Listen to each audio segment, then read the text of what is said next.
So if I'm using V1 and applying V1 and measuring I1, then I will come to know from the input side. From the input side, you want to apply V1 and V2? Yeah, we can do. Yeah. Or you want to apply only V1? Suppose I can leave V2 open also. Leave V2 open also, correct. If you leave V2 open, then what will happen? You can measure V1 and I1.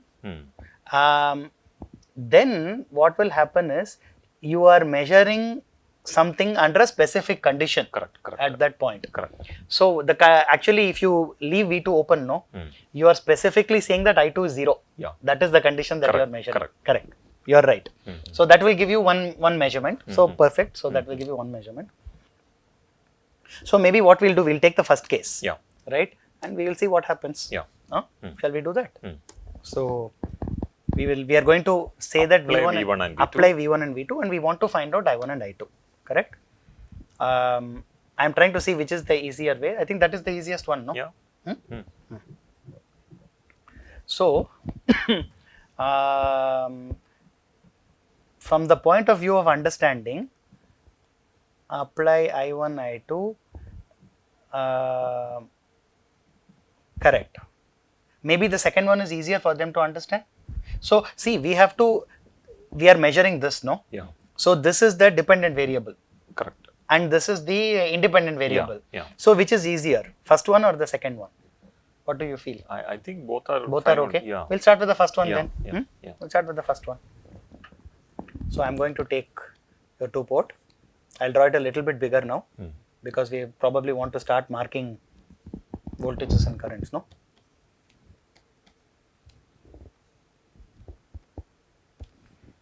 So, V1, I1, V2 and I2. Yeah.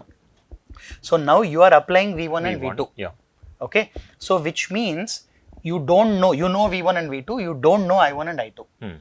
So, now we need to write I1 and I2 in terms of V1 and V2, right? So, basically you want to write like this, no? Some other function, Okay. g of, is this correct? Because you are applying V1 and V2, you can apply one set of V1 and V2, find out what I1 and I2 is, then change V1 and V2, find out what I1 and I2 is, and so you can keep repeating this. Is this correct? Yeah. Some two functions you will get. In fact, in general, you will find that I1 will depend on both V1 and V2. I2 will also depend on both V1 and V2. Correct? And depending on the network, this exact function will change. But my guess is that we said it is passive and RLC, no? Yeah.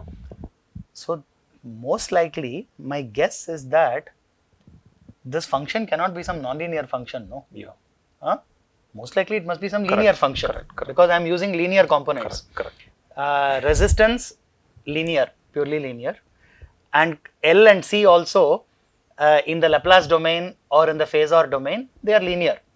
Right? We don't have any diode or... We don't have any diode or transistor or something. Yeah. So, we will just write a linear equation. Okay. So, we will write the equation like this, I1. So, we will say both are linear, right? So, for a linear, we said Z Thevenin times I. Yeah. So, now what we need, or that is V versus I. I versus V, right, was the Thevenin Correct. admittance times V1. Yeah.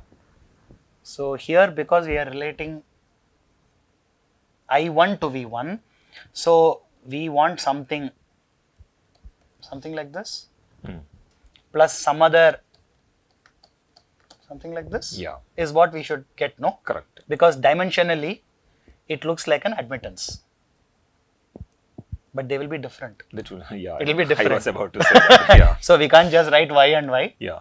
So we can say Y1 and Y2, right? So Y1 times V1 plus Y2 times V2. This is okay, no? We can write the same thing for I2. I2. Right? So we'll get some admittance times V1 plus another admittance times V2. Yeah. But same problem. Hmm.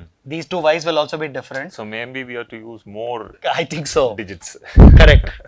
And we can't say Y3, I mean Y3 and Y4 will make it complicated, Yeah. no? So first one we will give maybe Y11 because I1 and V1. I1 and so Y11. Okay, we'll do that. That's okay, wow. Correct. This is okay. Then instead of Y2, so because we are measuring on port 1 hmm, and then multiplying by V2, shall we call this Y12? 1, 2. Okay. So then we'll call this second I2, no? And you are measuring 2, 1. 2, 1. And then this will be 2, 2. 2, 2. Perfect. Right? This I like. Hmm. Right? So maybe this is our template now. Very Okay. nice. I like this. So, two independent variables V1 and V2, two dependent variables I1 and I2. You have 4 parameters. Yeah. So we can represent like a matrix, huh? Correct? Easy, no? We'll do that. Yeah. So, we'll represent it in matrix form. So, I1, I2 is Y11 V1 plus Y12 V2, no? Yeah. So, we'll represent it like as a 2 by 2 matrix now. Correct. Times the voltage matrix. Yes. So, Y11 times V1 Correct. plus Y12 times V2. Yes. So, then I2 is Y21 V1, Y22. Y22 V2. So, this is your Y matrix. This is your I matrix. Is Y matrix times the V matrix. Dot product. Right? Dot product, no? I think that is, I don't know. Yeah. Multiplication. It's a 2 by 2 Yeah. times 2 by 1. Yeah. Correct. Okay, perfect. So this is in matrix form. Actually, one of my professors always, instead of Ohm's law writing like this, no? Or V equals IZ, he always used to tell me, write it as Z times I. Because it is valid in matrix form also. Okay. Or I equals Y times Z. If you pre-multiply by the Y, it is always, you always have to pre-multiply. Because it is in matrix form, you can't write it as V times Y. Correct. You always, so Ohm's law, also he used to write it like this way. Z times I or Y times Z. So that the same equation is valid in matrix form also. So this means that black box Yes, can be represented in a matrix form. in matrix form. Oh, This is amazing. Actually, nice. this has the information about the black box. Okay. Right?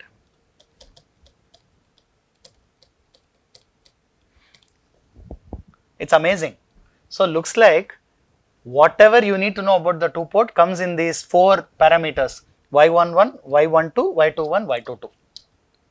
This is amazing. Actually, now I am imagining we did only for 2 port, no? Yeah. If you had a third port, what will happen is you'll have 3 current variables, And 3 voltage variables, you'll get and a a 3 bigger by 3 matrix. matrix, Correct. bigger matrix. So now students can imagine now that you can extend it out to any set of matrices. and a computer can solve it. And a computer can solve it We for don't you have to also. solve We it. don't have to solve it. Right? Nice. This is perfect. Okay. And now your question, no? What happens if you don't connect anything to V2? Yeah. That also we can do, looks like. Yeah. So what you could do, you could set I2 to 0, no? Hmm. And then that will tell you, once you know Y11, Y12, Y21, Y22, you can find out exactly what will happen. Okay. Okay. Correct. This is, I think, a very useful Very technique. useful, very Very useful. useful technique. So like Y, it can also be Z, Correct. So then, depending on what you are applying. what you are applying. So then, to do that, we can choose this. Right? So now if you apply I1, I2, measure V1, V2. So just Okay, like okay. if you apply I in, no, measure the voltage, that will give you Z in V by I. Yeah. If you do I by V, it will give you Y Thevenin. Right? So Yeah. we'll take the second one. Yeah. We'll write down that also. So it's like your professor said. It's like the professor said, exactly. Correct. So we'll do that. Yeah. So these actually are called the Y parameters of the network. Okay, Right? okay. So because it's a Y, Mhm. so these this y parameters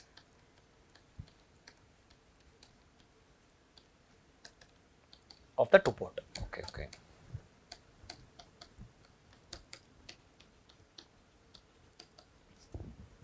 Just like you had the Thevenin for a one port, two terminal one port, for a two port network, you can measure the y parameters, and once you know the y parameters, you apply any set of voltages, you can calculate what the currents are. Right? The behavior of the circuit is captured in these four Is captured in these four parameters. So we actually started with cascade, etc. Correct. You are saying this is for passive. This is for passive. Correct. So what you can do, you can also extend this to active also. Right? As long as it's in the linear. It's in the linear region. So now what you need to do, you will not be applying DC voltages and currents. You will have to start applying small signal. Okay, okay. And that can also be done. And the students will learn about how to do that in the so this is useful for that also. This is useful for that also. Okay. Absolutely. Correct.